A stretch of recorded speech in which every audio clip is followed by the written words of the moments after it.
BJP जातिगत जनगणना बिल्कुल नहीं कराएगी, उसके सख्त खिलाफ है।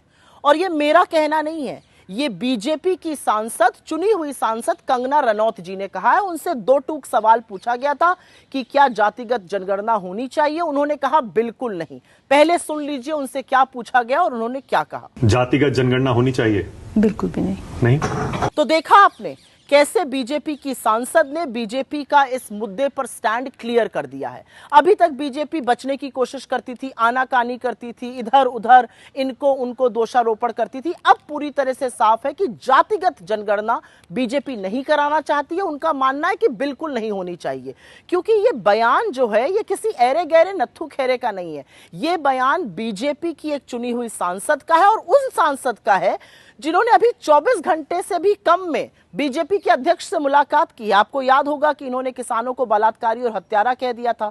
हरियाणा चुनाव सर पे है, इनको तलब किया गया था। ये जेपी नड्डा से अभी अभी मिलकर आ रही हैं और उसके बाद ये कह रही हैं कि जातिगत जनगणना बिल्कुल नहीं होनी चाहिए। तो इसको बीजेपी का अधिकृत स्टैंड क्यों ना माना जाए? असलियत तो यह है कि बीजेपी ने शोषितों, वंचितों, आदिवासियों, दलितों, पिछड़ों के खिलाफ हमेशा साजिश करी है। वो रिजर्वेशन के भी खिलाफ है, वो संविधान को भी बदलना चाहते थे, और ये बात उन्होंने लोकसभा के चुनावों में बार बार कही।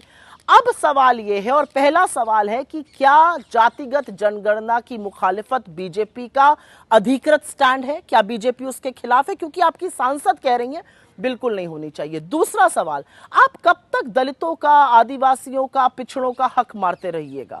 और तीसरी बड़ी बात यह है कि आप कितनी भी कोशिश कर लीजिए जातिगत जनगणना नहीं कराने की, जातिगत जनगणना तो होके रहेगी।